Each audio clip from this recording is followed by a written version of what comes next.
سمجھتے تھے کہ بس رخصت ہی ہو جائیں گے، یہ واپس نہیں آئیں گے اب. تو میں نے کہا یہ کون سا اسلام ہے؟ خاموش، چپ. میں نے کہا یہ ناشتے کی ٹرے اور کھانے کی ٹرے مرد نہیں رکھ سکتے سامنے. میرے خلاف باقاعدہ خواتین نے جلوس نکالے پاکستان میں جب میں نے پردے کی بات کی. گورنر سندھ کی بیوی جو ہے اس نے لیڈ کیا جلوس کو. میں طالبہ کیا کہ ان کی ٹیلی ویژن کے اوپر جو ہے ان کا سامنے آنا بند کیا جائے. میں نے کہا ٹھیک ہے. بدا الاسلام غریبا ویسعود کما بدا فطوبی للغرباء. اسلام شروع ہوا تھا تو اسی حالت میں تھا کہ کوئی اس کو جانتا پہچانتا نہیں تھا. پھر جب اسلام غالب ہو گیا تو طاقتور کے تو سبھی دوست ہیں، سبھی پہچاننے والے. لیکن ان قریب اسلام پھر غریب ہو جائے گا.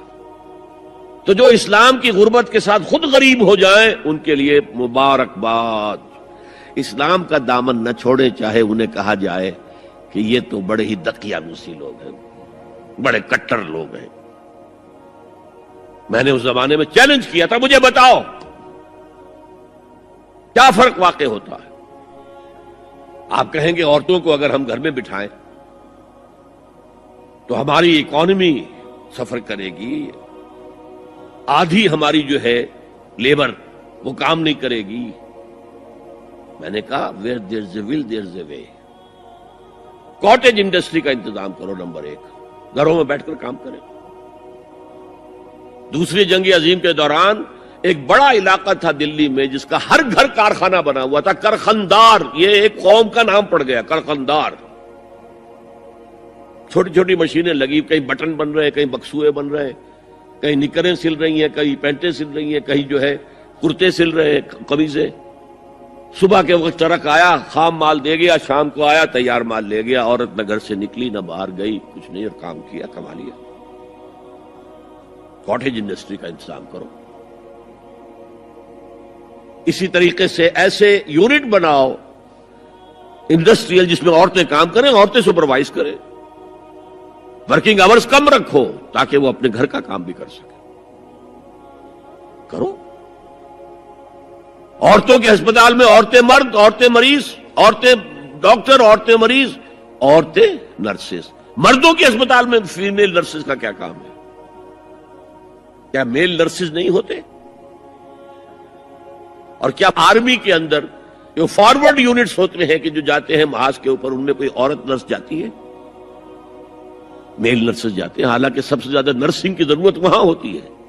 کسی کا بازو اڑ گیا ہے، کسی کی ٹانگ اڑ گئی ہے، کسی کے پیٹ میں آ کر کسی بم کا ٹکڑا جو ہے لگایا، تڑیاں باہر نکلی ہوئی ہیں، تو نرسنگ سب سے زیادہ وہاں ضروری ہے. وہاں تو فیمیل نرسز نہیں ہوتی، میل ہوتے. Segregation, segregation, segregation. یہ آگ اور پانی کا ملاپ درست نہیں ہے.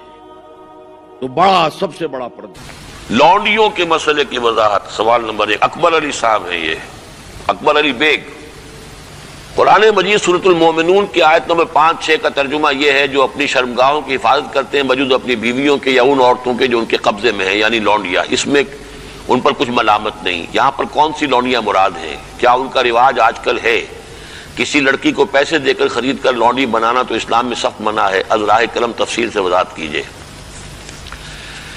دیکھیے، اسلام میں صرف ایک نوعیت کا غلام یا لونڈی جائز ہے، اور وہ ہے اگر جہاد فی سبیل اللہ ہو اور اس میں پی او ڈبلیوز کی حیثیت سے جو کہ کمبیٹنٹ ہو، کمبیٹنٹ جو کہ واقعتاً جنگ میں حصہ لینے والے ہیں، مرد اور عورتیں، جن کو آج کل پی او ڈبلیو بنا لیا جاتا ہے کہ وہ جو ہیں پرزنرز آف وار، ان کو اسلام نے اجازت دی ہے کہ بجائے اس کے کہ مستقل اس وہ کنسنٹریشن کیمپس میں پڑے رہیں، وہ اس میں ان کو اسلامی معاشرے کے اندر جذب کرنے کے لیے ان کو تقسیم کر دیا جائے لوگوں کے اندر. یہ ہے در حقیقت اس کی غرض و قائد. اور وہ بھی ایسا ہو سکتا ہے کہ کہیں مبادلے کے اندر اگر شکل بہتر بن سکتی ہو تو اس کو بھی اجازت ہے. کہیں اگر زر فدیہ لے کر چھوڑ دینے میں کوئی قباحت نہ ہو تب بھی اس کی اجازت ہے. یہ سورہ محمد صلی اللہ علیہ وسلم کی آیت جو ہے اس کے تحت ہم پڑھ چکے ہیں. لیکن فرض کیجیے کوئی شکل ممکن نہیں ہے تو پھر کیا کریں؟ انہیں کنسنٹریشن کیمپس کے اندر رکھیں. وہ تو گویا کہ ایک مستقل لائبلٹی بھی آپ پر ہو گئی، اور نمبر 2 یہ کہ ان کی اپنی زندگیاں اب نارمل ہو گئیں. اس کی بجائے ان کو نارمل سوسائٹی میں جذب کرنے کا طریقہ یہ ہے کہ کلاس 2 سٹیزنز کی حیثیت سے وہ مسلمانوں میں اس معاشرے میں دے دیے جائیں. اس طرح کی جو خواتین ہوں گی ان کے ساتھ تعلق جو ہے جنسی وہ جائز ہے. یہ لونڈیاں جو اس طریقے سے لونڈی بنی ہو اس کی فروخت بھی جائز تھی. کسی آزاد مرد یا عورت کو پکڑ کر لونڈی یا غلام بنا لینا حرام مطلق ہے. یعنی جو کیا تھا انہوں نے امریکنز نے کہ افریقہ سے پکڑ پکڑ کر لوگوں کو جو ہے وہ جال ڈالا اور آدمی کو لیا اور لے کر لے گئے اور زنجیروں میں جکڑ کر امریکہ میں لے گئے اور پھر انہیں غلام بنا کر رکھا. یہ حرام مطلق ہے.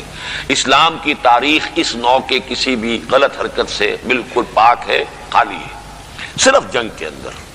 اور اس کا بھی میں نے آپ کو بتا دیا کہ یہ سارے اگر اس میں آپشنز نہیں ہیں تو پھر یہ کہ آپ انہیں غلام بنا سکتے ہیں اور ان کی پھر فروخت بھی ہو سکتی ہے.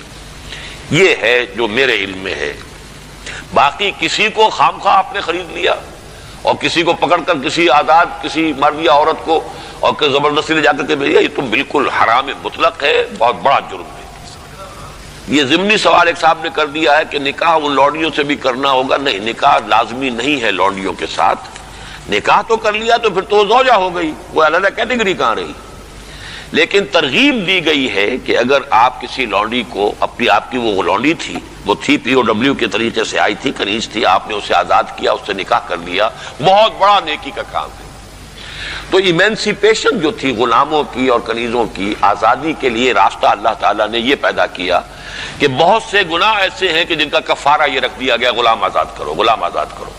اور اسی طریقے سے اس کو بہت بڑا نیکی کا کام قرار دیا گیا. فک و رقبۃ، گردنوں کا چھڑا دینا، آزاد کر دینا، یہ بہت بڑی نیکی ہے. تو اس حوالے سے اس کا معاملہ. اسی طریقے سے کسی لونڈی کے ہاں سے اولاد اگر ہو گئی تو اب وہ ام ولد ہو گئی، اب وہ لونڈی نہیں رہی، ام ولد ہو گئی، اسے فروخت آپ نہیں کر سکتے، وہ آپ ہی کے ہاں رہے گی. لیکن یہ کہ وہ آپ کا اس کا درجہ جو ہے عام کنیز سے وہ بڑھ جاتا ہے. یہ تفصیلی قوانین ہے. اصولی سوال جہاں تک تھا اس کے حد تک میں نے عرض کر دیا ہے کہ اسلام میں یہ راستہ اب بھی کھلا ہے اور اس کی حکمت کیا ہے اس پر میں بھی بہت غور کرتا رہا. اس لیے کہ بظاہر تو عام خاص طور پر آج کل کے حالات میں یہ چیز جو ہے ذہن انسان کا اس کو قبول نہیں کرنے کو تیار ہوتا کہ اس طرح کا معاملہ بھی ہونا چاہیے. لیکن میں یہ سمجھتا ہوں کہ وہ جو جہاد فی سبیل اللہ آخری دور میں ہونے والے ہیں جن میں کہ حضرت مہدی اور حضرت عیسیٰ علیہ السلام کا معاملہ بھی ہوگا، اس میں سمجھتا ہوں یقیناً کوئی ایسے مراحل آئیں گے کہ جہاں اس انسٹیٹیوشن کو انووک کرنے کی ضرورت پیش آئے گی. اس کے لیے کہ اس کا راستہ شریعت کے اندر باقی رکھا گیا، کھلا رکھا گیا، اگرچہ اس کے بڑی پابندیاں لگا دی گئیں. یہ بھی ہے کہ غلام کو وہی کھلاؤ جو خود کھاتے ہو، وہی پہناؤ جو خود پہنتے ہو.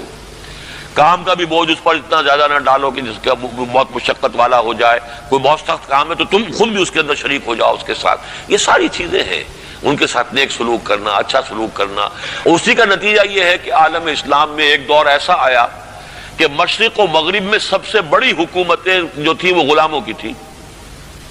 یہ خاندان غلامہ کون تھے جو ہندوستان کے اندر پہلی حکومت بنی اسلامی؟ قطب الدین ایبک کون تھا؟ التتمش کون تھے؟ ملبن کون تھا؟ یہ سب کون؟ سپکدگین کون تھے؟ الکتگین کون تھے؟ یہ خود محمود غواری کون تھے؟ محمود غزنوی، یہ سب کے سب غلام تھے. اسی طریقے سے ممالک کی حکومت مصر میں، ہندوستان میں خاندان غلامہ اور ممالک مملوک کی جمع، مملوک غلام کو کہتے ہیں. تو ممالک کی حکومت مصر میں عالم اسلام کی 2 عظیم ترین حکومتیں غلاموں کی تھیں. اس لیے کہ غلاموں کو وہ سٹیٹس دیا اسلام نے اتنے اونچے، اور ایسے ایسے غلام جو اتنے بڑے اساتذہ بن گئے کہ شہزادے ان کی جوتیاں سیدھی کرنے کو اپنے لیے فخر سمجھ رہے ہیں. اس لیے کہ عالم دین بن گئے، اتنا بڑا علم انہوں نے حاصل کر لیا کہ اب وہ جو شہزادے جو ہیں وہ ان کی خدمت کر رہے ہیں. تو اسلام نے اس کے لیے بڑا حکیمانہ انداز اختیار کیا ہے. ایک یہ کہ پہلے ان کو بڑے نیچرل انداز میں معاشرے کے اندر جذب کر دیا جائے، بجائے اس کے کہ اب نارملی وہ کنسنٹریشن کیمپ کے اندر پڑے ہوں اور سڑ رہے ہوں، وہاں پر ان کی زندگی نہ زندوں کی ہے نہ مردوں کی ہے.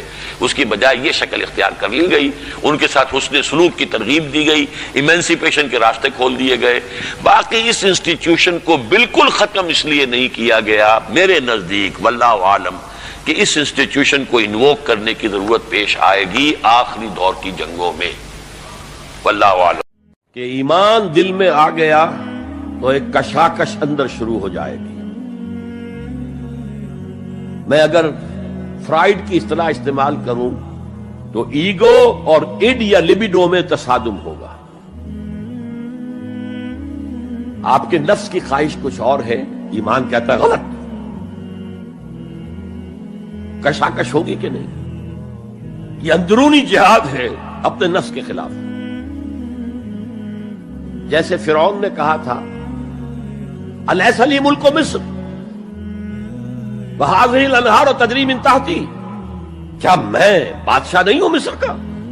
مصر کی حکومت میری نہیں ہے؟ اور کیا یہ ساری نہریں جو ہیں میرے نظام کے تحت نہیں چل رہی؟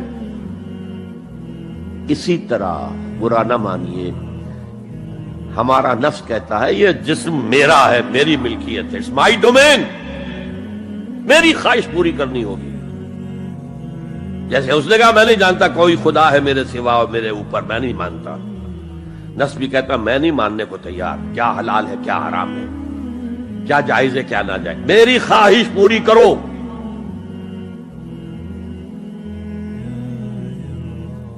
اس کے خلاف جہاد، یہ پہلی منزل کا جہاد ہے. اور آپ کو معلوم ہے 3 منزلہ عمارت ہے، تو بلند ترین تو ہے تیسری منزل، اہم ترین ہے پہلی منزل. پہلی منزل بنے گی تو دوسری بنے گی، دوسری ہوگی تو تیسری بنے گی نا.